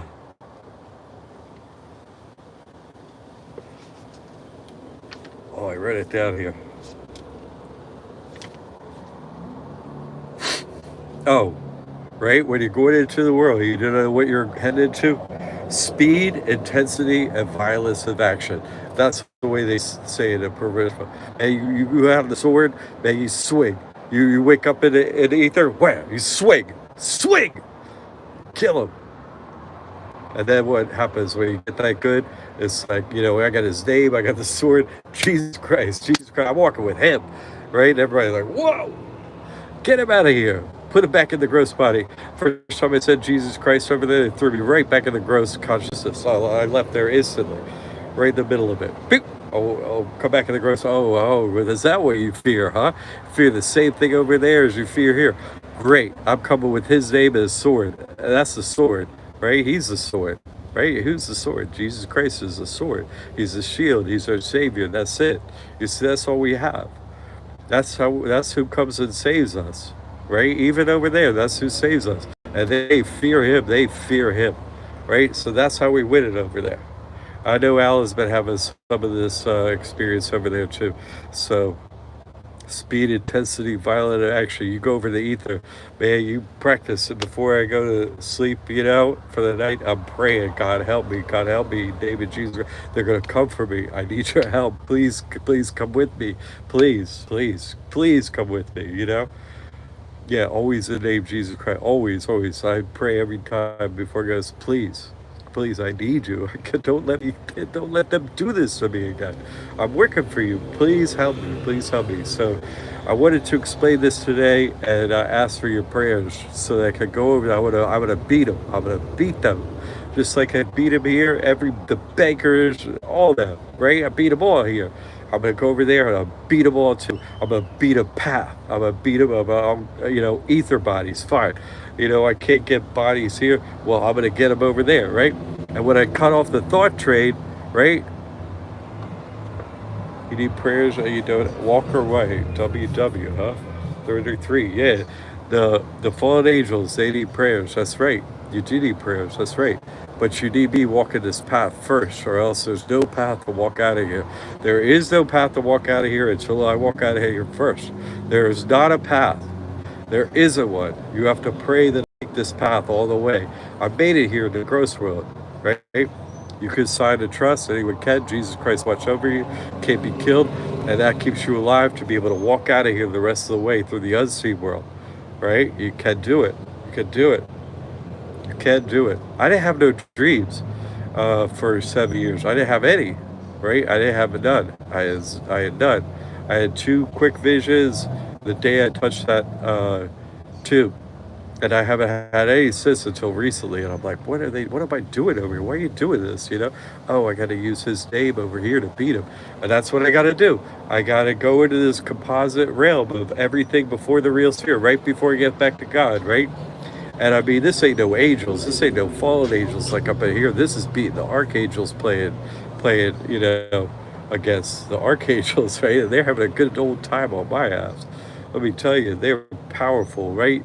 They create, preserve, and destroy this whole place, all of it, through the thought, through the will of God, through the mind of God. That's who does it, right? They're without limit, except for the limit. They can't see God. They can't make it to the real sphere.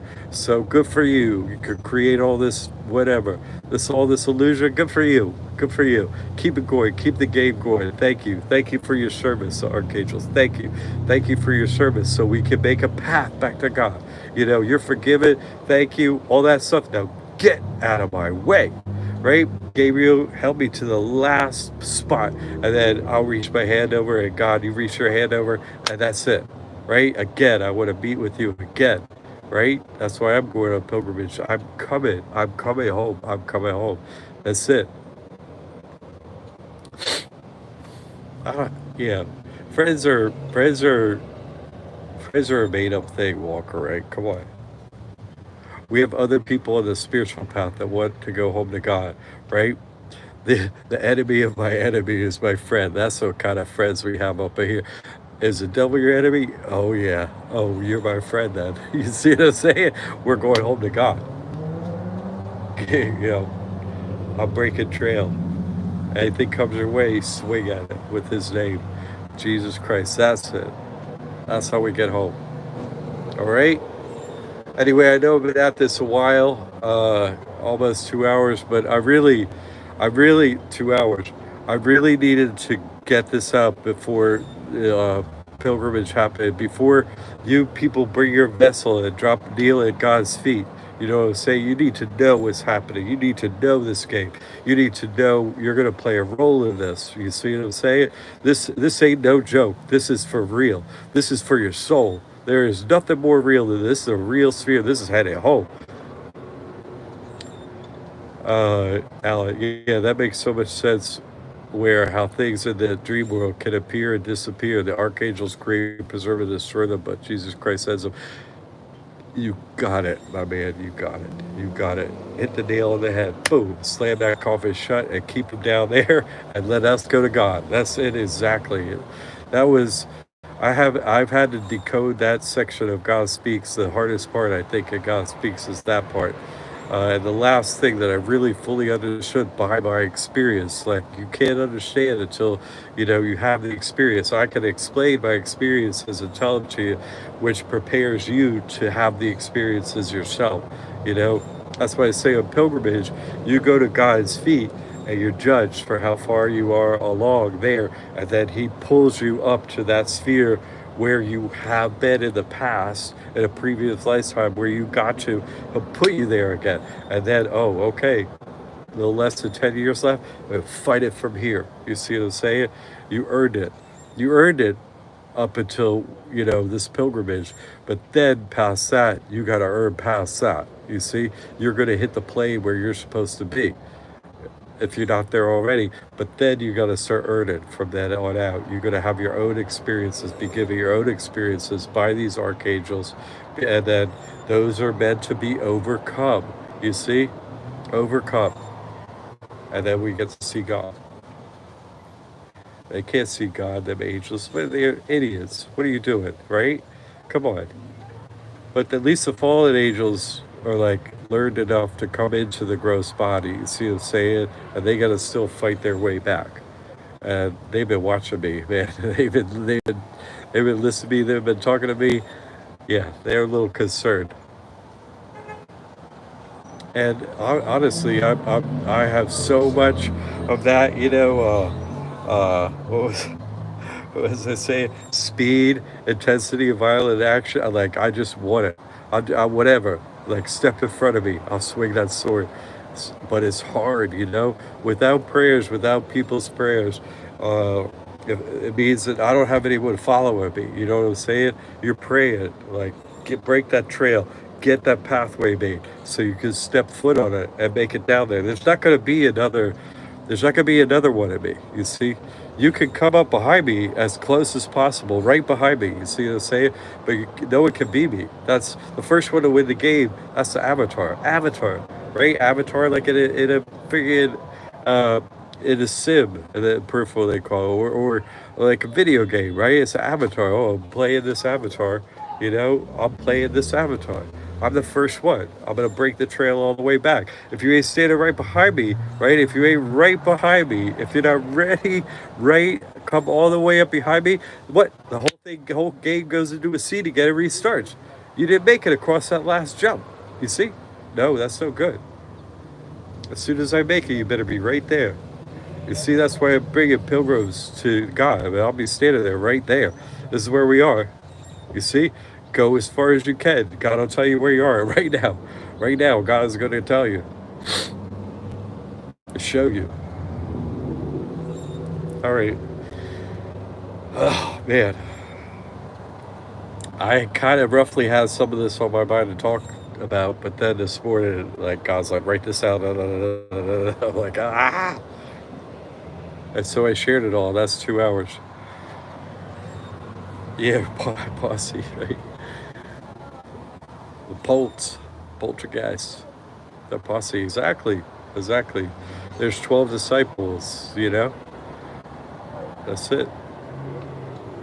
That's who could get through. And the first 12 I had, all denied me. Except for one. That brave Didi out there in Texas, who had the worst shitstorm of anyone in the gross world except for me. And that's what we got to pay with everything here. But her prayers are fire. Yeah, her prayers are fire. And I know some of yours are too. I know Alan and his family, man, their prayers are fire. They did that testimonial. Oh yeah. No, that's what we have. And you call out God's name and you're really with God and living only with God, and God's gonna show up and it can't be touched. In fact, you could be healed. Oh yeah, that's the way it is. We can't get there on our own. Our ego goes, oh, what? It takes a super intelligent to realize, yeah, I can't make it. I've done everything. I've been, I've figured out as much as I can, and in the end, you're like, I can't figure this out. You kneel and ask for God's help, and then God helps you. The super smart ones. That's the only ones who make it. There's the hyper intelligent ones that have had the experience, and they go, okay, my ego. Forget my ego. Help me, God, for Jesus Christ. You cry out, right? My phone's dying, and I got it all out. I appreciate those who have stuck with this, and with your prayers too, Alan. That was good. You prayed Jesus Christ. That's exactly what you do. And then this video stayed on, and I haven't had any problems since you see that prayer come out, and he typed it. You seen it. You see his name is real. That's all we have. We don't have nothing else. They can cut us off at the knees anytime they want, unless we call Jesus Christ. That's the only way, right? Okay, you seen it even today. You seen it today. So that's what I'm saying. I need your prayers in the name of Jesus Christ. And I pray for all of you. Before I end this, I'm going to pray for you all in the name of Jesus Christ, that he comes and saves you and watches over you. Okay? Yeah. It is that simple. You seen it. You seen it in real time. You seen it. Jesus Christ, that's what we have, right? So pray for each other. The pilgrims on this spiritual path, the ones that can physically come on pilgrimage, and there are other ones too that are having such a difficult time. Not many, but such a difficult time that they can't even make it physically to come on pilgrimage. I know of one. And so pray for them too, because God can come anywhere. You see what I'm saying? It's giving them such a hard time that they need to have such a horrible thing that they're longing for God. It's so great they can't even go on pilgrimage, Let's pray for them as well, all right? Pray for all of you in the name of Jesus Christ. And pray for me too, please. All right. New Year's Eve. Why is everything about Eve, right? This place is all about being fallen, right? Making poor choices at Eve. Don't make a poor choice. Choose Jesus Christ, our Savior, right? We can't get to God except for the Son, right? I'm a son of God. We have one Son of God named, right? Jesus Christ. He's the one nailed to the cross, okay? All right. Yeah, this was not an easy one. I know this is a deep one, but it's an important one. This is right before the end. You know what I'm saying? This is my battle over there, and I won this gross world. I won the subtle world. I won the mental world. I broke it all. They can't touch my thoughts anymore. No way. And you all are getting there too, right? Now we're in a composite world. We're going to go into the unseen world, and we have to do battle over there and win. And so you need to say his name all the time. Jesus Christ, all the time. Because we pop over there, and your memory's wiped, and we got to have it on it. We have to be that name. We have to always have this longing. That's all we are, is we want God in the name of Jesus Christ, and they can't beat us. And we beat them in the ether, and they step aside, and we pass through, and we make it to the real sphere. We make it to God. That's how we do it, okay? All right. Speed, intensity, and violence of action using the name Jesus Christ. All right, everyone. Happy New Year's Eve. It'll be happy if you do this, right? We make it home to God. You're doing great. You're doing great. If you could follow this, you're one of the few up in here. You're one of the very few coming home to God. That you're able to listen to this and do this. There are so few here that are ready, and that's who I'm talking to. That's why I'm doing this work for you, right? All right. I'm gonna kill that bad dog, right? I'm gonna teach you. I'm gonna kill this bad dog, and we're gonna make it home to God in the name of Jesus Christ. All right. Happy New Year's Eve, everyone.